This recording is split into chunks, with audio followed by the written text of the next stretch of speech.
Hello, everyone. I'm Sheila Kelly here today with another shift conversation with Laura Lake. Laura and I met very briefly recently at an event called SLAM, Halifax SLAM. It was the first ever Halifax SLAM. And Laura very courageously stood up in front of a crowd of people. It wasn't a big crowd, but maybe 50 people there, and shared a very vulnerable story about her experiences with her many lives and how she's had moments that some people call exit points, and we'll talk more about those later, divergent points. But before we do that, I'd like Laura, I'm going to ask Laura a question that she likes to ask other people. And the question is, what 3 words would you like other people to use to describe you? I love this question so much because it tells so much about a person before we ever learn anything more about them. So the 3 words that I usually use are playful, luminary, and changemaker. They're the ones that I put in my bio because I want them to really describe the type of energy that I bring to a room, the type of person that I am, and the types of passions and how I would use those passions. If you ask me today, which is slightly different, like how do I want to be described today? They're going to change every single day. But I think at this moment, it's probably more of deep, courageous, and I want to say caring, but it doesn't quite have the right energy to it. Like, I just want to hug everybody. I want everybody to feel the love. So it's kind of like setting an intention every day. Yes. Yeah. So the big intention is to be playful, luminary, and a change maker. And then daily, the intention shifts to almost how I want to express that today. Yes. Yeah, beautiful. And that leads to my second question. How do you express you in the world? Let's use the word from a business perspective. Those 3 words, the playful, the luminary, and the change maker. And I struggle with that first one, the playfulness, for a long time, because in the business world, we're supposed to be professional, quote unquote. But what does that really mean? And in many business conversations, what that likely means is let's tone down the emotions. Let's tone down the humanity, because business tends to be transactional. But that's not my belief system. So I struggled so much with that before I met somebody called Brendan Burchard, who was that playful luminary person with such heart and such caring, and yet he is also super successful. So when I saw him do that, I was like, wait, you can be completely caring, completely kind, completely loving, and super successful in business at the same time? Yes, you can. And so now I'm choosing to use a playfulness because most of what I talk about are really heavy conversations with emotion and mental health. And I used to cap myself off with my energy thinking that would make people off-put. But really what happens is it connects them and allows them to feel the deeper, darker parts of those struggle moments so that they can also feel the super highs that they have. So I get deep, but I'm also super playful because that's balance. And we need both. Yes, and as you say, it's all about being human, and we're not always on a high all the time. No, definitely not. And I can bear witness to your willingness to be vulnerable and to go deep. And related to that, in your talk that I heard a few weeks ago, you talked about almost dying 7 times. Yes. There you go, laughing about that. Yeah, it's like you've got a twinkle in your eye. Yeah, silly me. Silly me. I've almost died 7 times. And when I heard you say that, the first thing that came to me is like, they say cats have 9 lives. Yes, I get that a lot. You get that a lot. Yeah. So, yes, I think what I'd like to have you do, is talk about 1 or 2 of those times and the lessons that you learned, and maybe why you think, if it's true that we have exit points where we get to choose whether we're going to stay in this body or not, what do you think made you choose to stay? So those are kind of big questions, but I know you can handle them. So Of course I can. go, Laura. Yes. Okay. So in the talk, I'm not sure if you noticed this, but when I was describing my deepest, darkest moment, which was the 5th time that I almost died, I never used the word suicide. And I did that on purpose. I did notice that. You did? Oh, I did notice that, and I wasn't sure if you were contemplating suicide or not. Yes. Go ahead. Good. Because the only reason I didn't want to use the word is we have these preconceived notions of what that looks like or what depression looks like. I did not meet the physical appearance of depression. And on the surface, I did not look like the type of person who would even attempt suicide. Right. So I was trying to bring out the subtleties behind what people perceive. So it's like, what was I actually going through? Can I get myself back into the energy of that moment, which was complete numbness? And you wanted to know about exit points and whether or not we have the choice in those moments. So that 5th time, for those who did not see the talk, but there is a link. You can watch it online if you want. I can give it to you later, Sheila. But in the 5th time that I almost died, what actually happened was I did attempt suicide. I tried to drown myself in the bathtub. And it was because of so many things that accumulated. It just kind of all swirled into one at the exact same time that I called the year of rejection. Just one thing after another thing after another thing at a critical point in our development.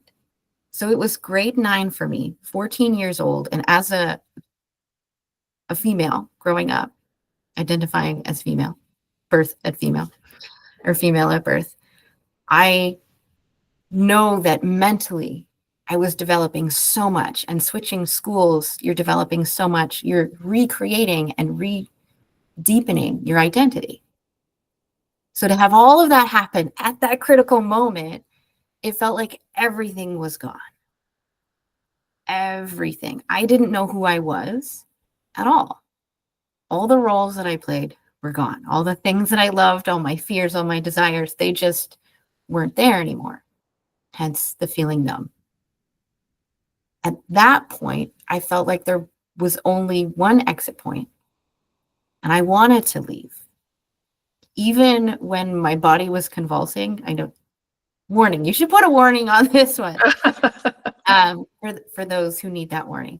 Even in that moment of me convulsing, I still chose to stay there. Consciously, I chose to stay there. I still wanted to leave.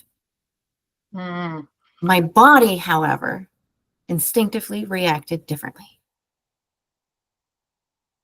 So consciously was a different choice than subconsciously.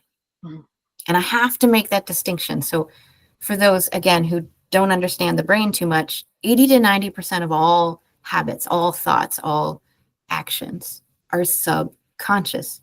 It's 5, 10, maybe 20% for some people who can actually affect things consciously. This is why habits are so hard to change. Goals can be so difficult to attain.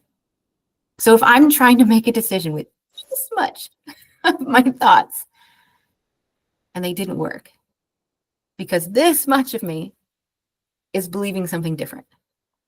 So those exit points, we have to make sure that if we're actually going to go through with it, our subconscious and our conscious have to be aligned or close enough that they can go in a similar direction.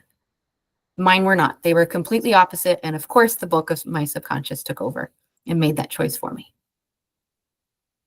Now, the 6th time I almost died, you wanted to know about different types of exit points.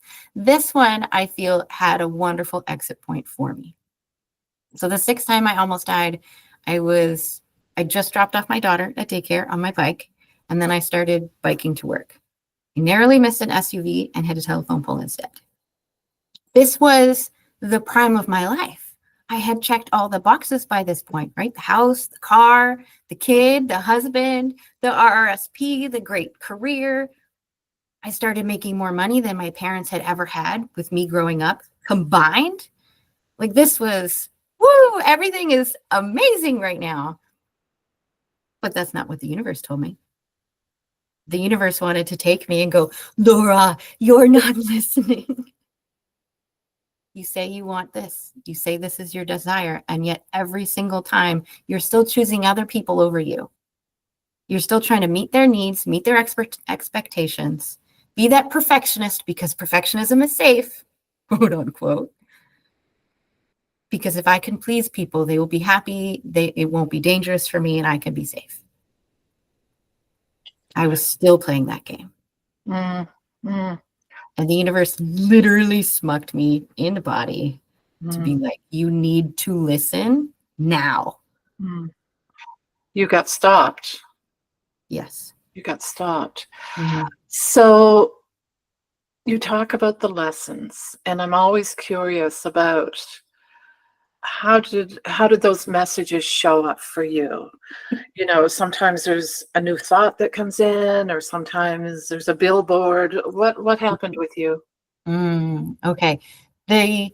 What I talk about with my clients is the emotion behind the thing that happened, because the emotional journey is going to come up. That thread that ties them all together is always behind every single one of your stories. So my emotional thread is trying to come out of rejection and toward connection, right? So opposite emotions. I don't want this. What's the opposite? The other one. Or acceptance. But the energy behind the word is what really matters. You don't have to get the exact word correct. So for me, the energy of rejection, as I mentioned with the 5th time I almost died, was all of those things, and I lost myself. And so really what I was looking for was to reconnect with myself and other people. The lesson for high school was that it wasn't other people rejecting me, which is what I thought. The world is rejecting me. No. Unfortunately, I was rejecting myself first. The world was responding based on how I was treating myself. The people pleaser, everybody, I want everybody to like me. Yeah. Rather than thinking about, and that's, you know, as a teenager, that's kind of normal, isn't it? Yeah. There's not a lot of altruism when we're teenagers. It's more about me. Yeah. And I really didn't get the nuances of what that meant until the 6th time I almost died, where I thought I had everything I wanted by that point. I was happy. I was connected to myself, apparently, and trying to figure that out. But the lesson in the 6th time was that I was still choosing other people. So to take that rejection to connection and elevating that lesson was, I need to choose me. It's not, I want to choose me. I want to choose me means that I'm still putting other people first when it feels easier, when it's more comfortable. No. I have to choose me if I want to continue in this life the way that I want to live it. But the harder lesson in that, because I've almost died the 7 times, right? It keeps evolving. So really what that looks like is, man, it takes a lot of courage to do that. A lot. Yeah, especially as females sometimes, where, you know, we're taught to be quote unquote nice. So, you know, as some people listen to this, they might say, but gee, that sounds really selfish, Laura. You know, thinking of only about yourself, isn't that selfish? Okay, I want to rephrase this for you. And it comes from Abraham Hicks. For those who listen, it is a wonderful analogy, and I just listened to it this morning. So synchronicities, love it. Who is actually being selfish? Are you trying to appease others because that's their belief system, their wants, their needs? And so they're asking you to fill their needs, or are you the one trying to fill your needs and your expectations? So if they complain that you're being selfish, it's really because you are not filling their needs and how they see the situation and how they want it to feel and look and do and be and all of those things. Yeah. So who are you going to choose? Are you going to choose somebody else to be selfish, or do you want to be selfish? Well, me, because I'm the one that knows me best and knows what I need. So of course I'm going to fill my needs. Because then I have the energy and the openness to give the way that you need to receive. But I can't do that if I'm not at least giving myself that foundation with my own wants, needs, expectations. We have to set that base. Yes, I'm reminded of the old analogy that if we're on a plane and we need, and the sign comes on, put on your oxygen mask, we must put our own on first before we can, if, for example, if we have a child beside us, we must do that first before we can actually care for the child. Yeah. Is that aligned with what you're saying? Oh, yes. Let's take it one step further. We talked about business at the very beginning of this. How many professional speakers, since we're kind of in that realm and arena, how many professional speakers do you see, even the best in the world, okay, that will take their story and they'll start to dip down, right, into the emotions. We're starting to go into the uncomfortable ones, and they just skim the top of that uncomfortable piece, which is the deepest, darkest moment. And then they bring it back up and they're like, yep, I talked about it. I call that speaking from the pain, because what that looks like is it's too painful for me to be in that moment and speak to you about that, which is subconsciously telling the audience that if you're feeling that, you make me uncomfortable and I don't want to go there.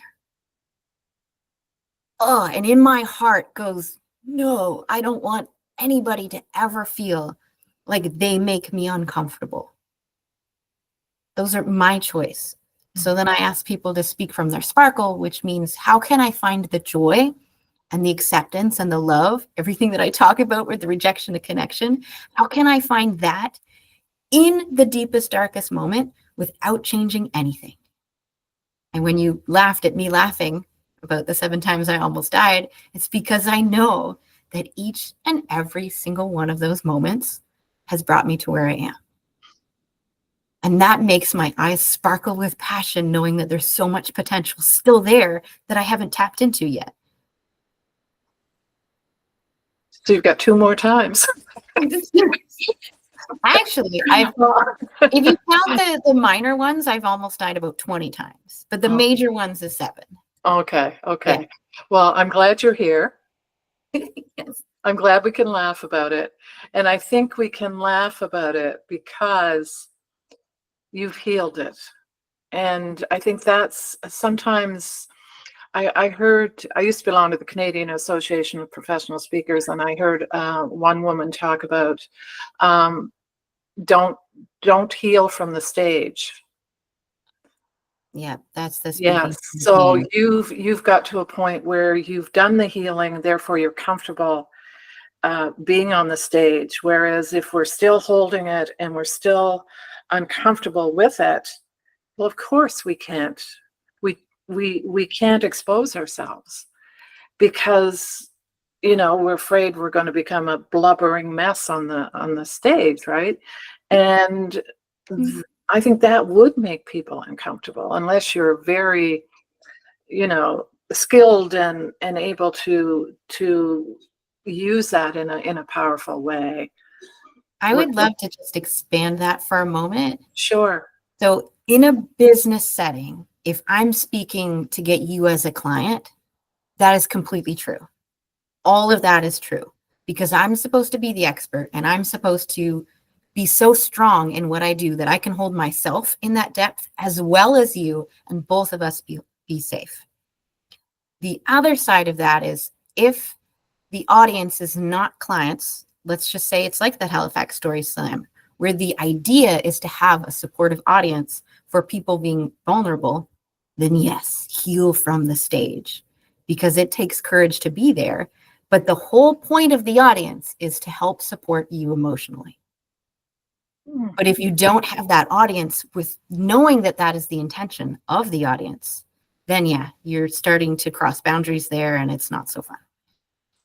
So it comes down to know your audience. Know your audience. Yeah. Know why you're there. Yeah. Know why they're there. And I'm taking a total divergent path here, but I was born curious. And I'm wondering if that was communicated to you as part of the slam. The name of the event was Slam. And I think they worked with you a bit beforehand. And so I'm wondering if that is their philosophy as well. I'm just curious, no judgment, Oh yeah, no, it was actually really wonderful. We had a film director, a script editor, we had a gentleman who talks about mental health and is also a fellow speaker. I know him from social media, and I help people with their stories and emotions as well. So the way that we communicated about each other's stories behind the scenes was as if we were in a very loving mastermind / therapy group to just be there and be supportive and be open to anything that we are going to share.